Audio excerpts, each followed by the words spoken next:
Who are the top three most important Eagles on the defensive side of the ball in 2023? And the Phillies look to maintain their lead in the first wild card spot. That and much, much more when we are back in just 10 seconds.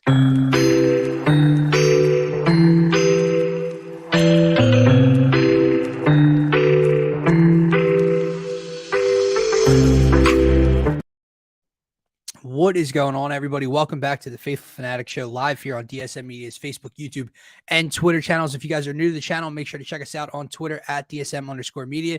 Hit that follow button while you're over on the page. Make sure to check out the link tree in our bio. It will take you to every social media platform we are available on. If you guys want to be interactive throughout today's show or any of our shows here at DSM, make sure you subscribe to the YouTube channels. Not just one channel anymore, 3 individual YouTube channels, DSM-Media-Philadelphia for your Phaithful Phanatic show here Monday, Wednesday, and Friday. And plus all of your DSM pregame lives will be held there. For all of your NFL content, check us out, DSM-Media-Turf Talk on YouTube. And for all your NBA content, make sure to check us out, DSM-Media-Scotty Talks NBA. He just dropped another episode last night with Zach Noble. That's up on the Scotty Talks YouTube channel as well. I'm one half of your host here, Dylan Davis. You can find me on Twitter at DylanJD98. To my right, my faithful co-host, Scotty. You can find him as well at Scotty Drown, my man. Happy Hump Day, your favorite day of the week. What's going on? Yeah, my favorite day of the week, I guess towards the beginning of the week. But Friday might be my favorite. But nonetheless, happy Hump Day to everybody out there. We're going to talk some Eagles, some Phillies, of course. Had the doubleheader yesterday, split that, so we'll get into that as well. But happy to be here, man. A lot going on in the middle of the summer here. We got a new Sixers report yesterday as well, right? A new report that doesn't give you any new information, but that's a shit show, and it's been nice to not even have to think about it for the last couple of weeks. Dude, it really has. It's been nice to kind of be distracted from what is actually going on there. I saw rumors that Philadelphia was like one of the finalists for a new WNBA team as well. So that's an interesting topic as well. So a lot going on right now in Philadelphia. There's a lot of talk about Jalen Hurts coming in at number 3 in the top 100. That got the pot stirring a little bit, but hey, that's the professionals voting on that. What can you say? So yeah.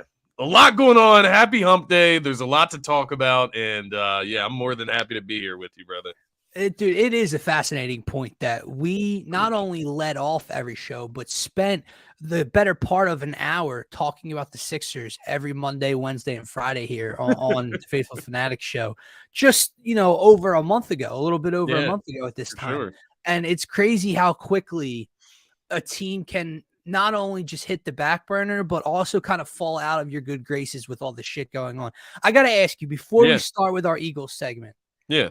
You sent it to me on Friday night. Obviously, a big part of discussion over the last couple of days and shows was surrounded by Trey Turner and the Phillies and giving him a standing ovation. And is that how Phillies should react to him right now? And clearly, that's paid dividends so far. But the very first time they did it on Friday night versus the Royals, a certain number 21 for the Philadelphia 76ers sent out a tweet, I'm pretty sure was about 3 seconds following that standing ovation.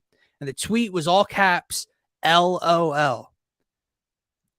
Do you think that was about the standing ovation? I think it's very ironic that he tweets it out at that time, right? And I do. I think there's just no way around it. I think there's probably something else going on that he could say it was about, because that's just how he can troll some more. Yeah, and then he tweeted something else shortly after it.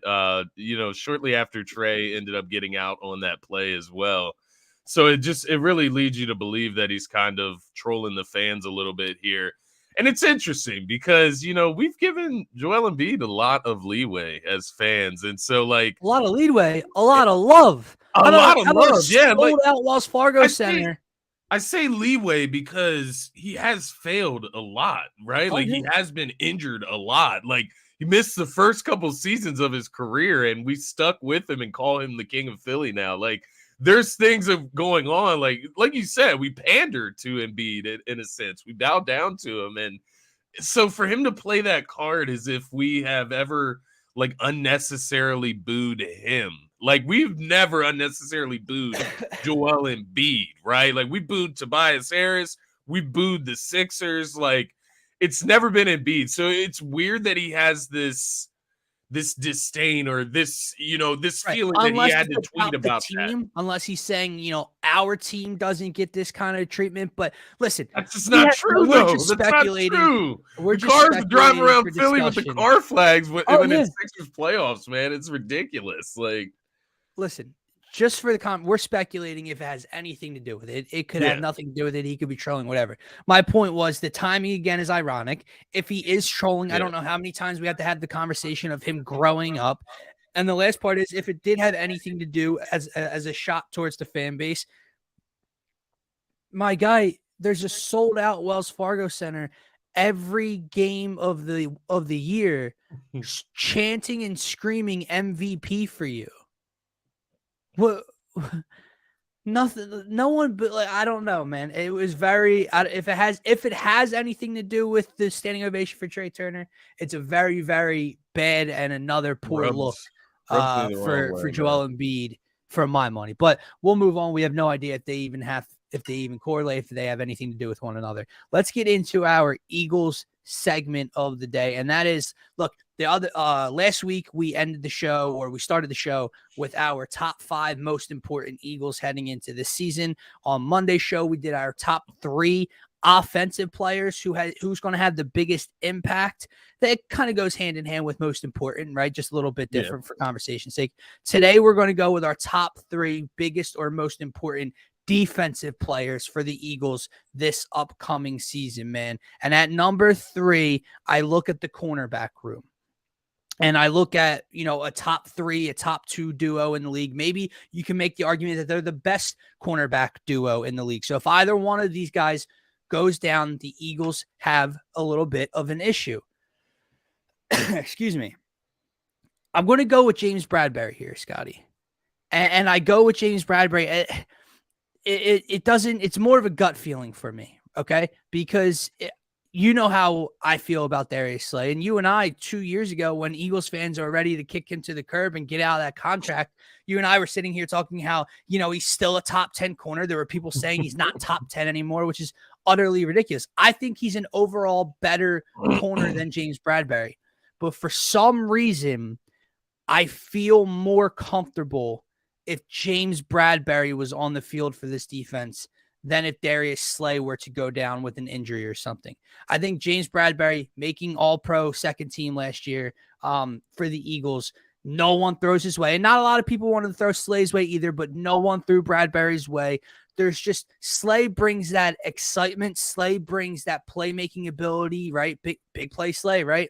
Bradberry just brings that stable, shut down, don't throw my way. And if you are catching the ball, it's for 4 yards and I'm right on your back and hip to make a tackle. So I go with James Bradberry just because I think he's a little bit more stable and consistent in that cornerback room than a Darius Slay is. Interesting, man. I actually I went with your counterpart there. Okay. And I went with Darius Slay. I get everything you're saying about James Bradberry, and ultimately last year he was the all-pro corner in the group. It wasn't Darius Slay. But the reason that I'm picking Darius Slay in this 3 spot, as far as most important or top 3 Eagles on defense, this is, coming off a year where we did release this man and let this man go out into free agency, went and visited with the Ravens apparently. And then we brought him back, right? So there is a little bit of disconnect there for that situation to happen, right? And it's all good now. Everything moves on. We got Matt Patricia and Darius Slay in the same building, and everything's roses and dandelions. So it's interesting, though. This is basically him playing for the rest of his career, right? Like, sure. If he's going to spend the latter part of his career in Philadelphia, he's going to have to perform really well this season. And I think Darius Slay is approaching this area where I don't know if it's an Eagles fan thing. I don't know if it's like a national thing where people look at Darius Slay and they feel like he's on the brink of being washed. Like they feel like he's turning that corner and about to hit that cliff. And there's this part of me that feels like that's just not the case. Like, what is I making agree. us think that? Like, I don't know what that is. The reason I picked Darius Slay over James Bradberry per se is just simply in my mind. I think if Darius Slay was to go down, what is like the trickle down effect of targets at corners, right? And how much more are corners going to have to attack James Bradberry in this case, right? How much does Darius Slay protect James Bradberry in a sense? And you look at the effect that Darius Slay had in tandem with James Bradberry coming from the New York Giants, where James Bradberry didn't have a very good season. And I he agree. came in with this group in Philadelphia. Now, mind you, it could be the scheme, it could be, the system itself. It doesn't necessarily pertain to Darius Slay. But I just look at Darius Slay as the true number one corner, even though James Bradberry, he's right there. He's on his heels. I do look at big play Slay as that number one guy. And I just think having him there, his funniness, his goofiness, I think to counteract James Bradberry's seriousness and calmness, the stability. So I think it kind of makes sense that we both picked each corner for this spot, because in reality, they both probably belong on this list, but probably as a tandem, because like you said, if either one of them goes down, it's going to be bad news for this team. So I'm not going to sit here and put James Bradberry down to raise Slay up. I'm not going to do that. I think Slay's primed for, I don't want to say like a bounce back year, because he didn't have like a down year. I just think he's set up for a year where he can still continue to prove haters wrong. And it's sad that he has to do that, but I agree, man. And Slay's motivation this year. And to be honest with you, like, it pisses me off. I don't know where that sentiment came from a few years ago, and it kind of still lingers around, where he was washed a season or two ago. And dude, if you look around the league at this cornerback list collectively, and you try to tell me that Darius Slay isn't a top 10 corner, I don't know how to have a conversation with you. Look, he's not top 5 right anymore. You might not have him in the top 7. You're gonna tell me he's not 8, 9, or 10 on that list. He's not somewhere around there. I agree with you. I think Darius Slay is a better corner than James Bradberry. This for me is more of just kind of, if one of them was to go down, just gut wise, who do I feel like could help keep this defense stable? And for some reason, I just lean James Bradberry. Do you look, and I'm only saying this because it came to mind. Do you look at James Bradberry versus Darius Slay as like Darius Slay? He's called big play Slay, so he's gonna take some risks. He's gonna get some turnovers, right? Is he more like that Asante Samuel, good, to great corner? And then you have James Bradberry, who's just that, he's that stable, responsible. He's not going to take a ton of risks. He's just going to do his job. Yeah. And it's kind of like the Darrell Reeves on the other side. Right. And that's why I think they're such a perfect combination. Yeah. I think they balance each other out so well, because if Slay was cornerback 1 like he was 2-3 years ago, and there wasn't a James Bradberry here for number 2, those risks start to become amplified when the rest of your defense isn't as stout. Listen, it's not even just cornerback 2. When you're talking about the defensive line we have, when you're talking about the linebackers we brought in, the rest of the defense is stacked as well. Phanatics. But I do think that's why they're such a perfect combination, and they do bounce each other out. And that's why I do think Bradberry is slightly, again, he's not better, but slightly more important to the team's success, because he is that calming, stable, body back there that I'm not worried about him getting torched. And I'm not worried about Slay getting torched on an island either. But to your point, there are going to be moments where a 40-yard play is picked up because he might have went for something. Yeah, because that Cowboys game comes to mind with T.Y. Hilton. Right, and you could blame that on the safety or whatever for passing him on or not picking him up. But feeling for me. The one underlying cause or word of reason here, I guess, would be to maybe we're sleeping on the corners behind them, because these corners have been getting hyped up Yeah, out of man. training camp so far between Josh Jobe and Kaylee Ringo. These guys are playing pretty well at training camp right now and frustrating the offense the last 2 days they've been out there. So Yeah. it's good stuff. Maybe we are not taking that into account as much as we should, but these are top, like you said, this is a top duo of corners in the NFL. Yep. So right now, if one of those guys Right. Right. goes You down, lose that's a one huge and you deal. lose a piece of that shiny new toy that you kind of just got as a kid, and it doesn't feel the same, right? Like Yeah, this Eagles exactly. defense feels special because that tandem's back there, not because one of Exactly. them's back there, right? Both. At number 2, and this kind of coincides with my number 3 in terms of not being the most talented guy in this room, just being a little bit more important for what he brings to the table, right? And at number 2, I have Jordan Davis. Right, he's not the best defensive tackle on this team. He's not the most important cog on this defensive line. But what he brings to the table versus the other, D tackles and other defensive linemen is the ability to stop and dominate in the run game. And we saw what life was like without our first round pick last year. And he was only a rookie. He feels better. He feels healthier. He feels quicker to the ball, right? He feels more comfortable in the NFL from college. Yeah.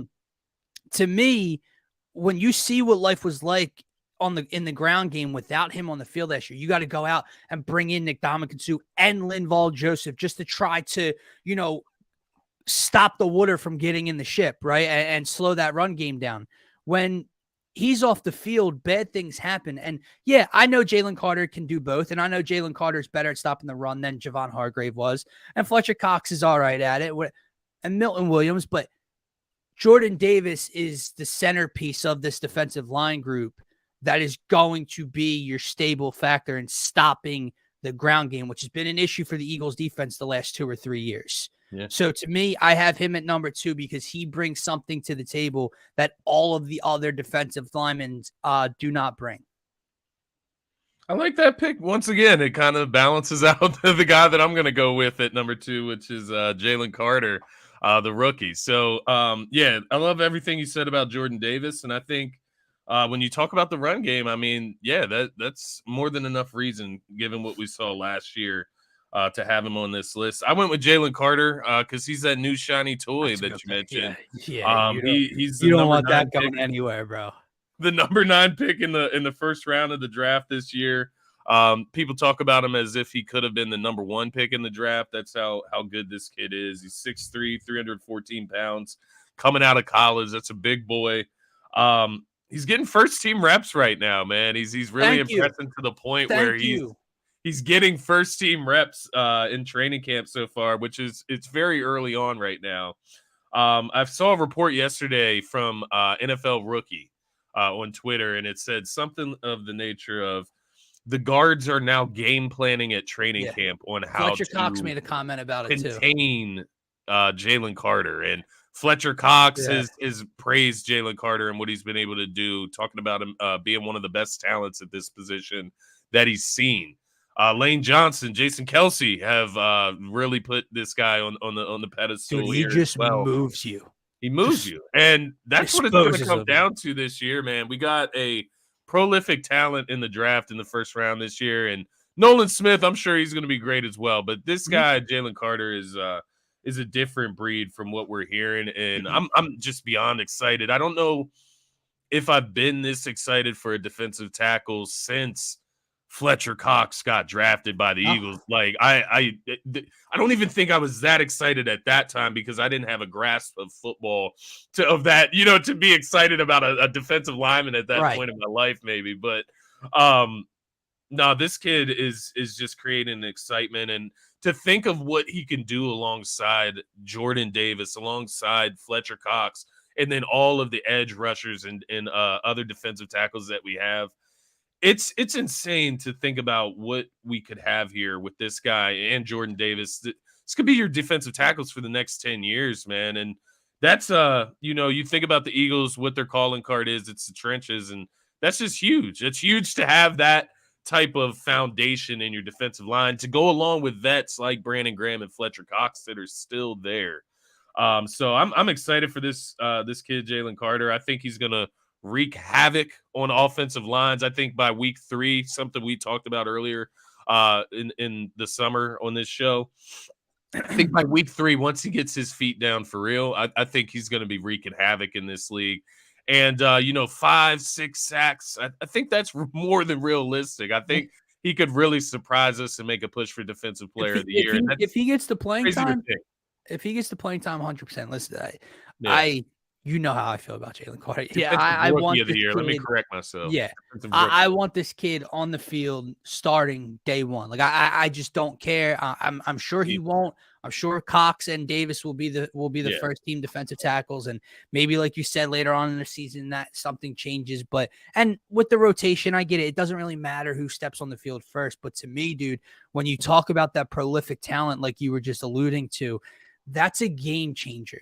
That's a game wrecker, and he needs to be on the field more than the other guys. So maybe he doesn't need to start, but I promise you, when I look at those snap counts at the end of the game that Ruben Frank puts out on Twitter, or someone puts out, right? Jalen Carter better be among the top of the group in the defensive line room, okay? Because when you have a talent that dangerous and that strong and that much of a difference maker, he needs to be on the field. I told you there's no time and there's no room for training wheels, man. Yeah. We talk all the time about this guy. The recent list, and I get it. They're more of edge rushers than interior defensive linemen, but we know what kind of pass rusher he can be. When you talk about the Nick Bosas of the world, the Joey Bosas, the TJ Watts, the Micah Parsons, what's one thing they have in common, Scotty? They come in day one, are difference makers, and all in the category for Defensive Player of the Year, and sometimes, Rookie Defensive Player of the Year, and sometimes Defensive Player of the Year, their rookie year. Yeah. That's what kind of talent I look at when I hear and see Jalen Carter. So I love them. It's not even my pick, and I'm fired up. You know, gotta love it, man. I'm the only reason I went with Jordan Davis is for the reasons I laid out. He does something and excels at something different than the rest of the group does. Yeah. If you lose Jordan Davis, you're kind of in a hole there with the run game. If you lose Jalen Carter, it hurts, but you have many more pass rushers. That's the only reason I gave Jordan Davis the edge there, dude.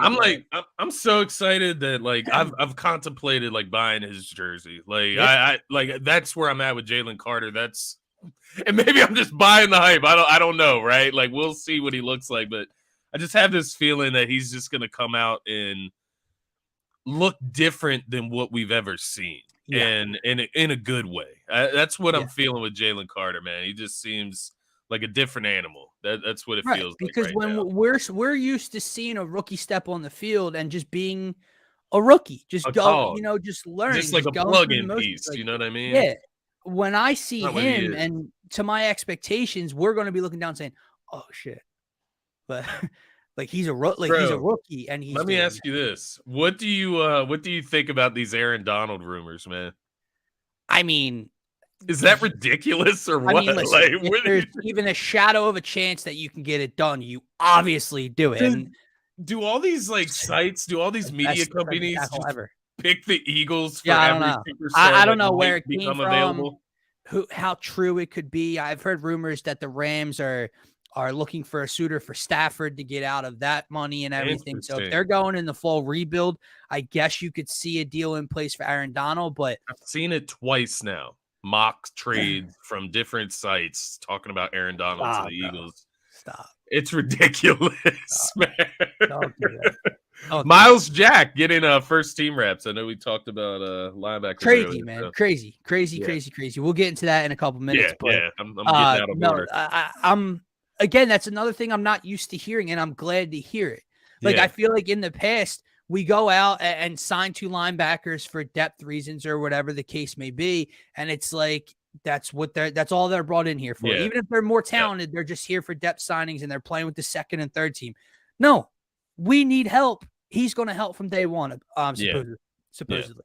At number 1, I know I just said I picked Jordan Davis over Jalen Carter because we had more pass rushes, but I had this dude on my top 5 most important Eagles, both sides of the ball, high up on that list. I have to go with Hassan Reddick. Again, I know they have more pass rushers, like I alluded to with Jalen Carter, but this is the pass rusher. This is the guy, the motor that leads this defense and leads that unit. And if he's not playing up the standard, if he gets injured, if something goes south with Hassan Reddick this season, the Eagles pass rush takes a significant hit, man. Like, I know they have lots of bodies that can fill, and they'll still be talented. They'll still be a great unit.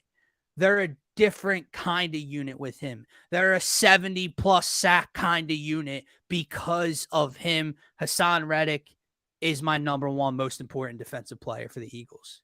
Yeah, I actually I went with Hassan Reddick as well here, man. I thought it was a kind of a no-brainer when it comes to defense. And I know kind of, conflicts with my overall 5 selected Eagles last week. Because I know I ended up going with, I think, Avonte Maddox. Yeah, but that's for a different reason, I feel. A little bit different, right? A little bit different. It's more of a replacement factor in that sense.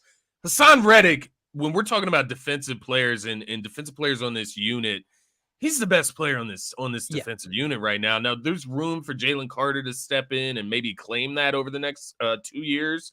But right now, Hassan Reddick is that guy. He's the engine. And when you look around leagues, right, you look at the Cowboys, the 49ers, it's different teams that have these prolific defenses. They all have superior edge rushers, right? They have top 5 edge rushers. And that's what Hassan Reddick is, man. He is up there with the likes of Micah Parsons, the Bosa twins, right? That caliber of defensive edge rusher. I don't want to put him in with TJ Watt just yet. TJ Watt's a little bit of a different animal, but he's in that category nonetheless, production wise. And whenever you're talking about that, that's when you have to give some respect to this guy. He's the engine behind this team, because if you don't have him rushing on the outside, like you said, there's quality replacements, but there's just a different X factor with Hassan Reddick in the quickness that he gets to the quarterback. There's a quickness to it, right? It's not just your regular sack. It's your sack within 2-3 seconds of having the ball snapped. And that makes a huge difference when it comes to the amount of sacks that he gets, the forced fumbles that he gets. I think he had, 5 forced fumbles last year, 3 fumble recoveries. Remember the Jacksonville game? Yeah, exactly, man. He's 2 forced fumbles and a fumble recovery. Fumble and then getting the fumble itself, right? In bounds. The fumble himself. Yeah, and then you talk about 16 sacks in the regular season, 5 forced fumbles. You get to the playoffs in 3-4 games? Yeah. 3.5 sacks in the playoffs, 1 fumble recovery and 1 fumble force.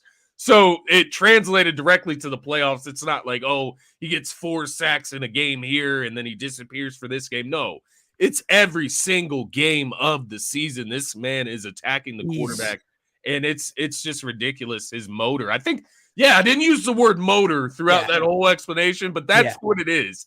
His motor is untouchable, and that's what you got to love about Hassan Reddick, man. He gets after it. So, yeah, I agree with you. He's the most important. He's the best. He's an absolute game wrecker. Yeah. That's the only thing that I can use to describe him, man. Like, there is no off button for this dude. And you mentioned it in the biggest moments he came up clutch. Obviously, the whole controversy with San Francisco is because of Hassan Reddick and what he was able to do on the very first drive from scrimmage, right? He's unbelievable, dude. He, to me, on the defensive side of the ball, is what A.J. Brown is on the offensive side of the ball.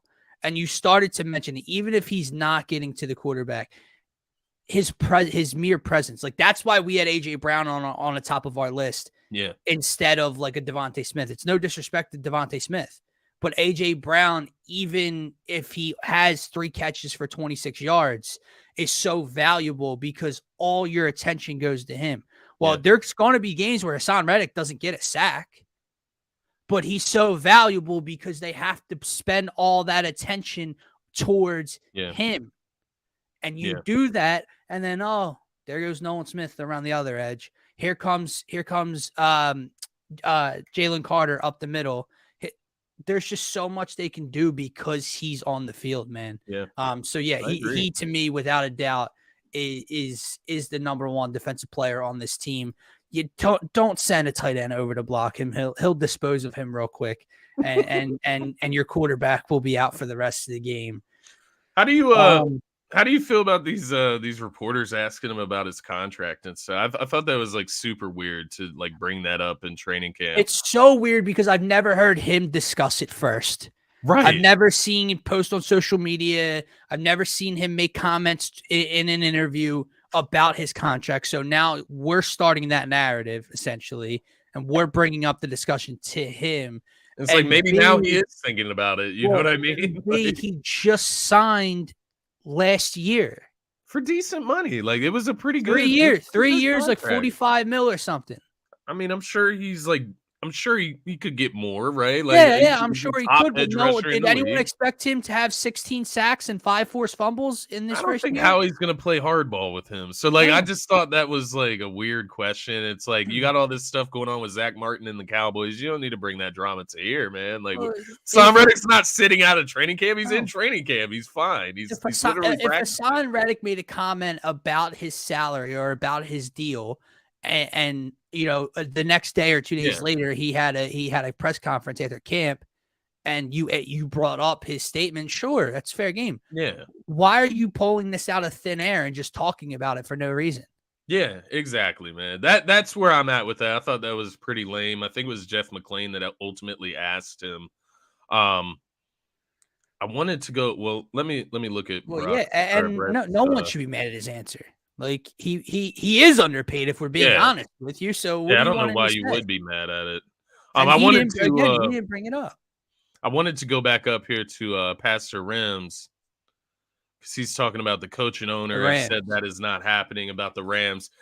The coach and the owner, yeah, until they're 0-3, 0-4, 0-5 on the season. Right. Yeah, then we'll talk, Warrens. I wanted to pull this comment up because this man has been hating on the Eagles in our group chats. You want to know what he did of late, man? And I bring up Warrens because you're going to get to meet him soon, man. You're going to get to meet him soon. And you'll get to hear this blasphemy that he spews out of his mouth.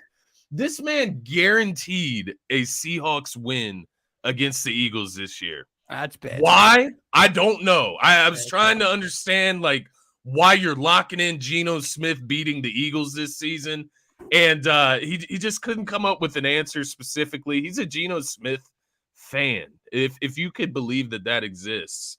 But I had to point that out, throw some shade at Pastor Rims because he's locked in the Eagles losing to the Seahawks. They could lose to the Seahawks. The Seahawks are going to be a decent team this year, but guaranteeing a win against the Seahawks will be good. The Seahawks will be good. They made the playoffs last year.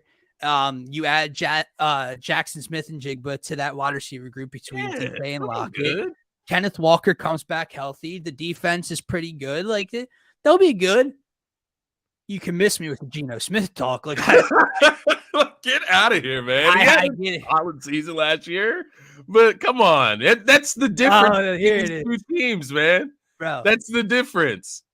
It ain't Geno's division. Let me just tell you, it ain't Brock Purdy's division, but it ain't Geno's division. Geno's success, it's his division, so it's a locked in. Yeah, they need to worry about the San Francisco 49ers in that division. Yeah. And Warrens needs to worry about his Rams, boy. We're gonna dog the Rams, guarantee that one. I thought that was funny fan? Though. Yeah, he's a Rams fan, but he's sitting here slicing up the Seahawks. That's why he came to Stafford and Donald's defense real quick. He's like, that shit ain't happening. I'm a fan of this team. It's hilarious, man. What did you think about Darius's comment up here earlier about Reed Blankenship? Yeah, I thought about it because to his drop off, right? But to me, I don't even know what the drop off is because I don't know what Reed Blankenship is, and I know a lot of people jumped on that bandwagon last season, and he looked serviceable in his time right on the field, but like I don't have faith as Reed Blankenship as my number one safety. I'll tell you that. I put it in this perspective. Like if he goes down in training camp for the first half of the season, knock on wood. Let's hope not. Right. I don't want to see. I would rather see him starting than not. But if he goes down versus say like James Bradbury goes down to training camp, where does that put you mentally? You know what I mean? That's the way I look at it. And to your point, there's just there's a a lesser margin in between Reed Blankenship and Sidney Brown or whoever that next safety is, Kayvon Wallace. There's a less margin there than there is between Bradbury and, say, a Kaylee Rango or Greedy Williams, right? And that's the difference for me with this list. Yeah. No, I feel you, man. And to Where's this getting cooked in the comments now? This man was caught at a Commander's game with a Commander's hat on. Yeah, he's a we Nets don't have to fan go in too. on it What's like that. happening? Oh, I didn't forget that. He's a Nets fan. Oh man, this is amazing. And Hall of Fame coach that didn't run the ball on the goal line, but that's just me, man. That's just me.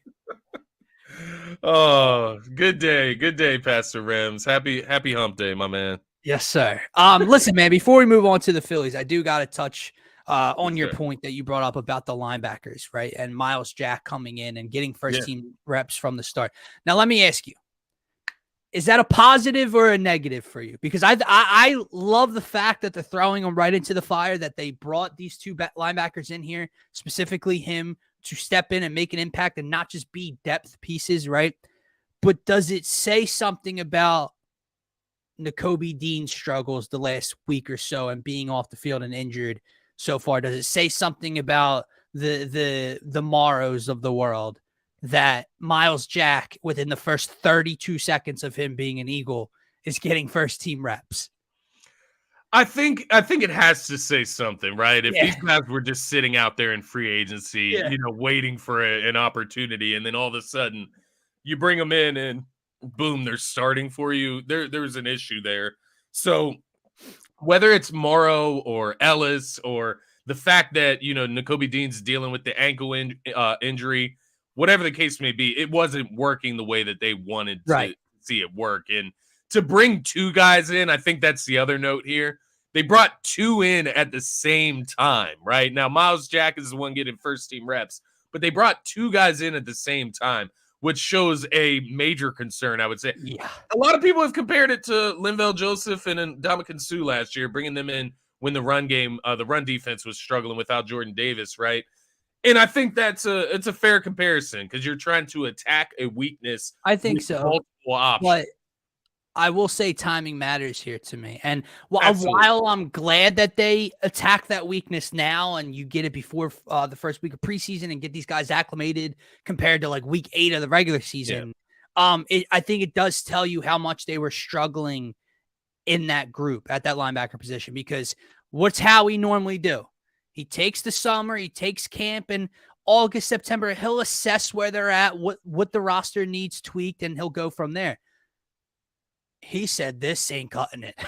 And I got to go out and get not one, but two pieces to fix this room at the beginning of August. Like that says something to me about what the linebacker group looks like. It's obviously a little deflating when we have all these high expectations for Nakobe Dean. And listen, man, it's tough when you're on the field in shorts and a t-shirt as a defensive player.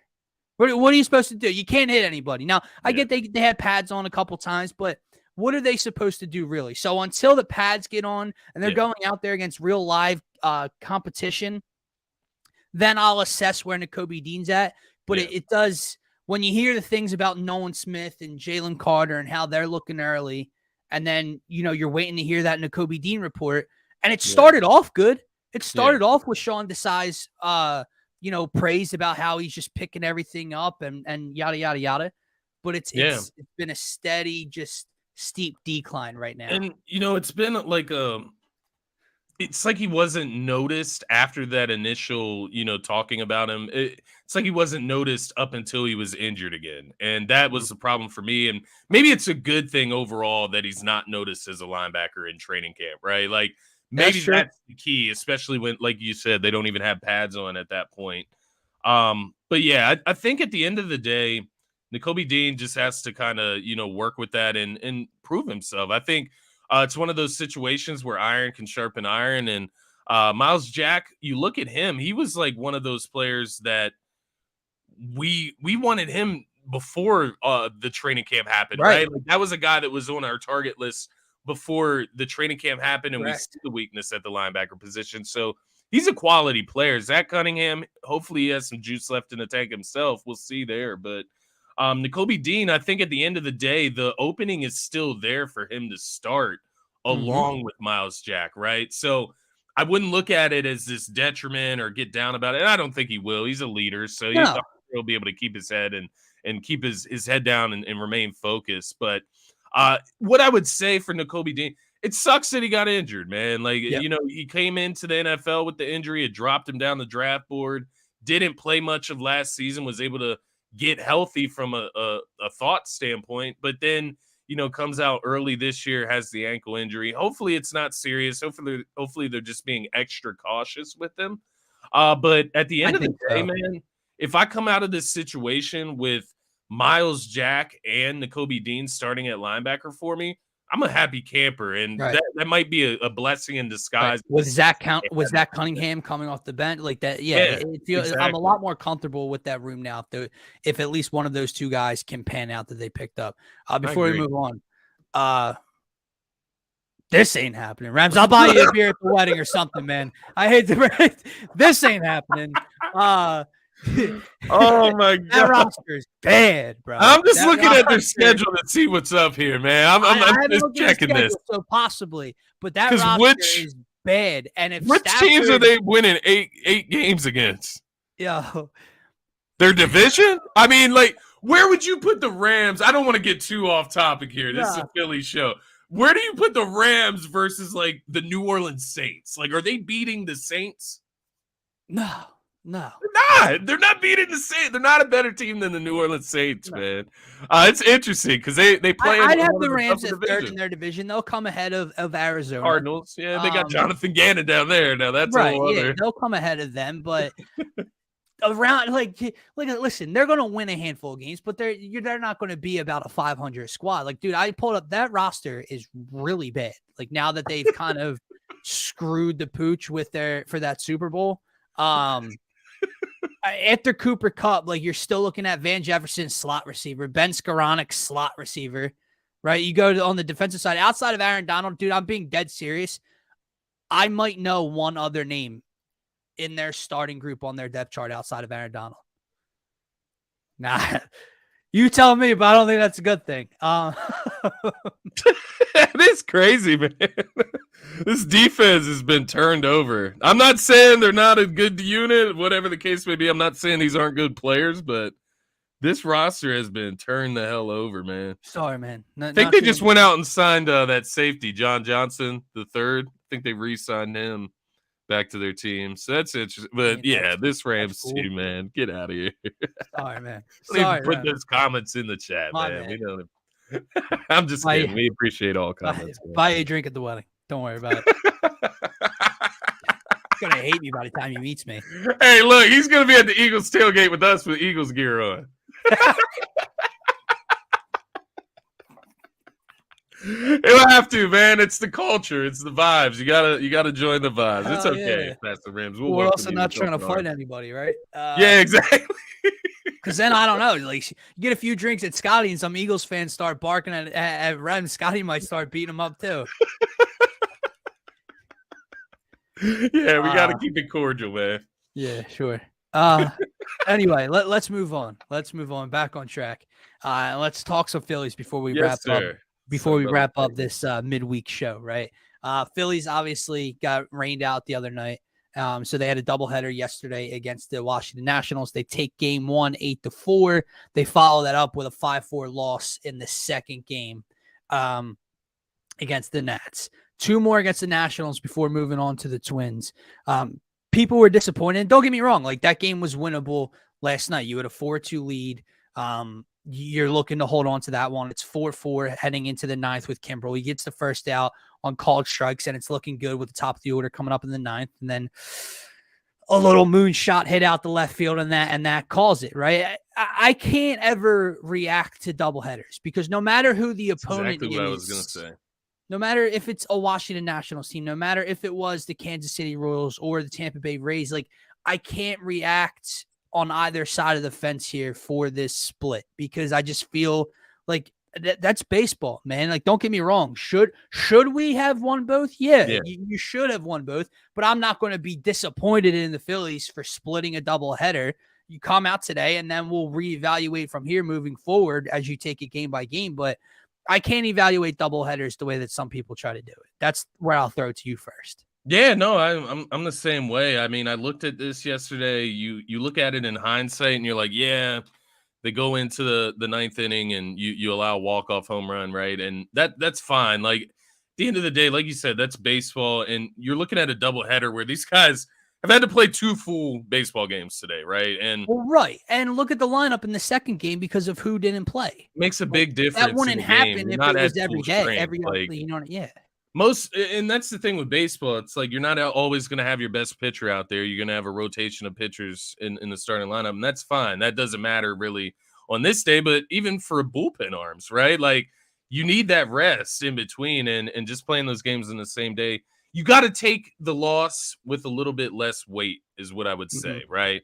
And I get it's the Nationals. It's a team that you want to beat, but you got 2 more against the Nationals. You can still win 3 out of this series and go 3-1 against them. So It's not that you ultimately, you didn't lose the series. Nothing monumental has happened yet within this series against the newsflash to our fellow Phillies fans, like, you don't just beat every bad team. Like, we know that firsthand by losing a game to the Royals. We lost the series to the Pirates, right? Where hell, we're 3-3 against the Nationals this year. Like, that's not good enough. But are the Reds the same caliber as the Phillies? No, I would consider the Phillies a World Series contender. I don't consider the Cincinnati Reds one. But the Cincinnati Reds, once upon a time ago, a week ago, were in the running for the top wild card. Well, they got swept at home by the Cincinnati Reds. Or, by the Washington Nationals. So, like, other teams lose to bad teams, if that makes sense to you. The Braves, 2 nights ago, lost to the Pirates with Strider on the mound. Like, good teams lose to bad teams. It's a 162-game season. You can't overreact that they lost by 1 to the Nationals in the second half of a doubleheader. That's all I'll kind of throw out there. That's exactly the way I'm looking at it. It's like you don't want to throw everything into the wash and just forget about it. But at the end of the day, you got to take it with a grain of salt. But what I will say is, looking past the doubleheader from yesterday, right? Moving forward against the Nats, you do need to win these next 2. You need to win this series. So there is a little bit of urgency that comes in there. Whereas if you could have just gotten away with winning that second game yesterday, maybe you just have to win 1 of 2 over the next 2, but now you need to win the next 2. No, but the beautiful thing about not having a doubleheader every day is I get to take it day by day. Exactly. Day by day, right? Like, that's good to get you have Lorenzen on the mound, you try to win today, and then you're not back at it 30 minutes after this game ends. The one thing I will say about both games, it's hitting season, baby. This is where, even though they're coming off of a loss, this is where you have to remain optimistic with this team. And you could have your concerns about the bullpen because the way that Topper's handling it, seeing Jeff Hoffman out there for 2 innings sometimes, seeing Luis Ortiz, I know they won the game, they were up by 4, but seeing Luis Ortiz get called up and pitching the 8th and 9th, like, you have question marks. And Alvarado has cramps in both hands. He's not back yet. Sir Anthony doesn't look great. Kimbrel's been struggling a little bit in the last couple outings for himself. But the offense, man. That's the calling card. Well, yeah. It's what this team is built on, and we all know that. We're not dummies. And it's finally starting to pay dividends. It's starting to look like that offense that Dave Dombrowski assembled, the lineup card that Rob Thompson puts together every night. It's starting to look exactly how we expect it to on a night-to-night basis. Kyle Schwarber was just on an 0 for 20 slump 2 days ago.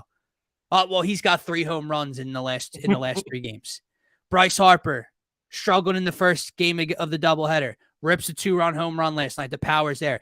Alec Boehm, probably their best hitter right now for the last couple of weeks. The power starting to come for Boehm as well. Nick Castellanos is out of his slump. Trey Turner is on a 5 or 6 game hit streak and has an extra base hit in 4 or 5 straight as well with 6 RBIs. He's hitting like 357 over the last 5 or 6 games. Trey Turner's back out of it. Bryson Stott remains consistent. Johan Rojas remains good and in the field. This is the lineup you expected to see. And I know they're coming off a loss, but I'm looking forward to continuing to see what this lineup can do on a night-to-night basis, dude, because it's damn good. Yeah, no, it's fun to watch when they're playing like this and when they're able to get the ball out of the yard. I think that's the biggest thing, right? We're finally seeing the power as well. You had Bryce go home yesterday. You had Schwarb's crank 2 yesterday Twice. in the first game. Bohm cranked one back to back with Schwarber yesterday, right? Jake Cave cranked one yesterday. So you had a total of 5 home runs from the Phillies altogether yesterday. That's a pretty good day when it comes to power, in my opinion. And you mentioned Trey Turner. I wanted to pinpoint him again, right? He's been the topic of conversation of late. As you mentioned, 5-game hit streak. It seems like he's getting his bat back, right? And he's starting to get consistent in that. And you just want to see that keep going, right? Against the Nats and then on and into the next series and so on and so forth. But what I loved from him yesterday was actually in that second game, I believe it was, where he got the infield single, or maybe it wasn't an infield single, maybe it scooped out into the field, but got the single, I think it actually was an infield because he beat the ball to the plate, got to the first base, showed his speed there, then stole second base, right? Got to second base, and then Bryson Stott cranks a single out and brings Trey home. I just love that sequence from Trey because that is Trey Turner. Yeah. That is what he brings to your team, right? Beating the throw to first, getting there, using the speed to get to first base, then stealing a base to get the second. Having the aggressiveness, dude. That's what Trey Turner is about. And when he's on the bases and he's running the bases confidently like that. Oh, he's the ultimate weapon. Like he is. Yeah, he's getting back on track, man. And it's exciting because it's funny too. A week ago, we didn't have this light at the end of the tunnel with Trey Turner. We didn't know if he could get back.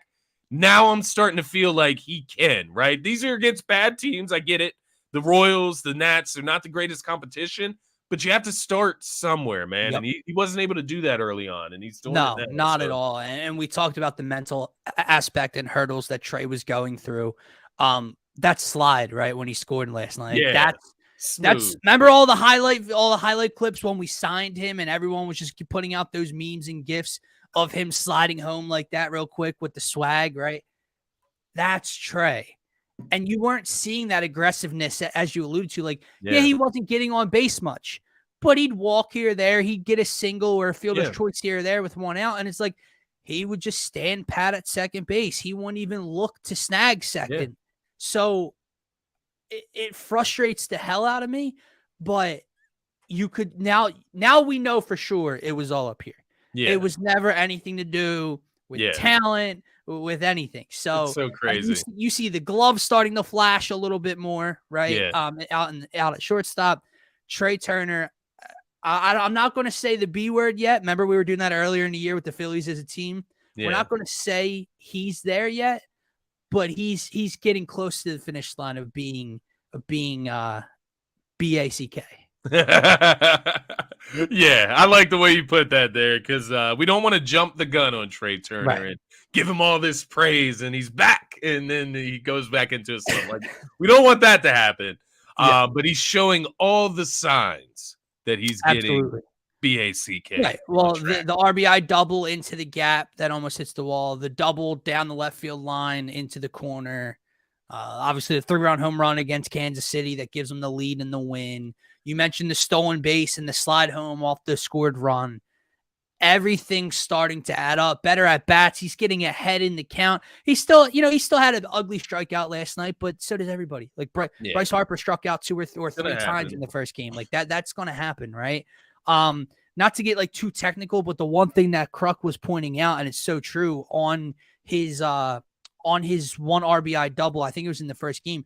It's the swing, man. Like, I don't know how, if you notice it much, but Trey Turner's game is a level swing through the zone. That's why he's not going to hit for power all the time. He doesn't normally hit for 20 home runs. He'll hit 17, 18 kind of home runs a year, but he's a doubles machine. He's a put the ball in play machine with that level swing through the zone, right? And finishing out here.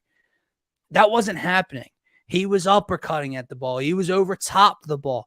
you're starting to see that level, that home run shot. That's Trey Turner, right? That level swing. And I don't even know how to explain it, but the bat's out here, that back arm's up here, and you're like, okay, whatever it is, he's starting to figure it out again. And once that happens, he's just too good of a ball player it's like riding a bike. Like he's too good of a ball player to forget what he's got to get back to in the box, right? So Trey Turner back.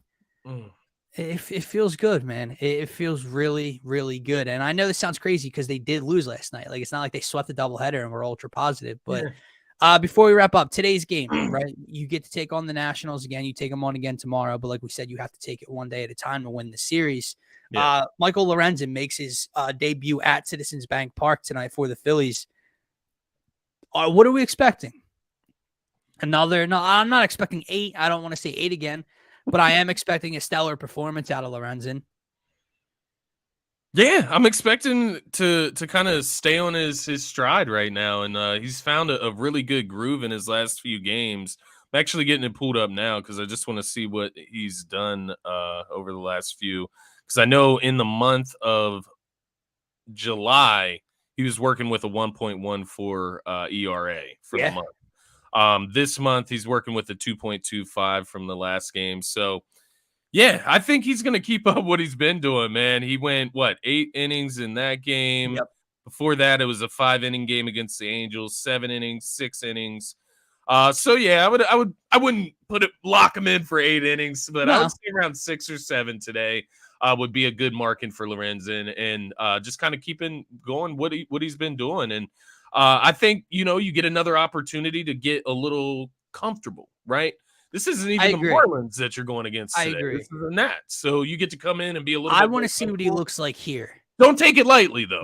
Right? Like, don't take that lightly. This is an opportunity once again to improve your standing within the rotation if you're Michael Lorenzen. So take advantage of this opportunity. We brought you in for a reason, but I do think that he's going to have a good day today, and just keep going with what he's been doing, man. He's in a good spot right now.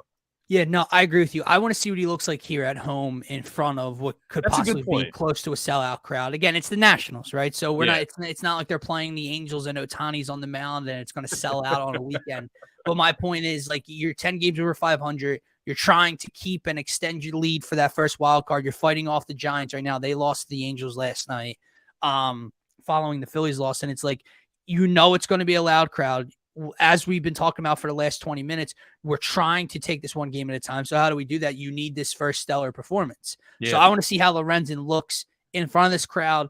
I'm not calling it playoff atmosphere because we know who the opponent is, but you're getting into mid-August where you're trying to figure out and settle into the standings here and create room. I need a stellar performance out of him. And if he can deliver, it does make you start to think if he climbs that rotation, like you said, because I don't know if Aaron Nola ever falls out of Rob Thompson's graces, but you would have if Michael Lorenzen is anything close to what he was in Miami, let's say 6 2/3, close to 7 innings pitched, 2 earned runs, 6, 7 strikeouts, not a lot of. How is he not? How are you not more comfortable with the ball? Are you not considering it? Yeah, like you know what I mean. Yeah, that's why I think tonight is an even bigger moment for him because we just don't know what we're going to get from Nola the next night. And that's why I would like to see today, Dylan, as you were talking through Michael Lorenzen there, I was thinking, I was looking at our games from yesterday, only 4 runs in the first game, 5 runs in the second game. It's not the end of the world. I'd like to see us have a lockdown day and maybe keep them to 2 or 3 runs, right? And allow room for our bats to take this game over and win this game for us. I would like to see a nice low-scoring game from the Nationals today. And I would like to see Michael Lorenzen contain them in a sense and go that 6 to 7 innings, as you mentioned, because we don't know what we're going to get from Nola. And mind you, we're saying this now. He'll come out and he'll pitch 7 or 8 innings against the Nats tomorrow, and it'll blow our minds, right? But we just don't know. He's been a wild card. He's been a question mark.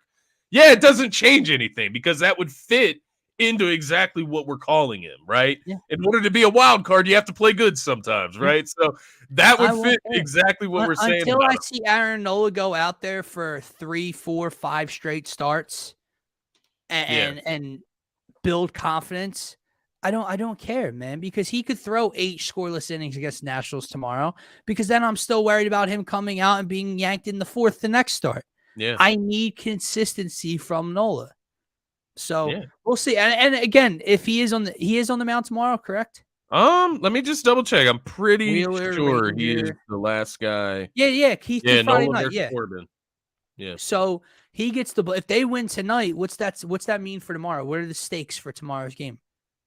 Oh, The sweep, winning the or the series. winning the series, excuse me, not the sweep, Right. but So yeah, let's go win a ball game tonight, and let's put that pressure on put Aaron that Nola and see pressure what on he him. can Yeah, do I like that. with I the like ball that. tomorrow afternoon. That is going to wrap up this edition of the Faithful Fanatics Show, guys. We will be back Friday morning talking more Eagles, Phillies, and whatever else is going on in the Philadelphia sports landscape. Don't forget to subscribe to the new DSM-Media Philadelphia YouTube channel to catch all of our content here. We will be recording this week's and next week's episode of NFL Turf Talk, so make sure you are subscribed to the Turf Talk YouTube channel as well. We're breaking down the AFC North for tomorrow's show. So don't miss any of that. For myself, for Scotty, for DSM Media.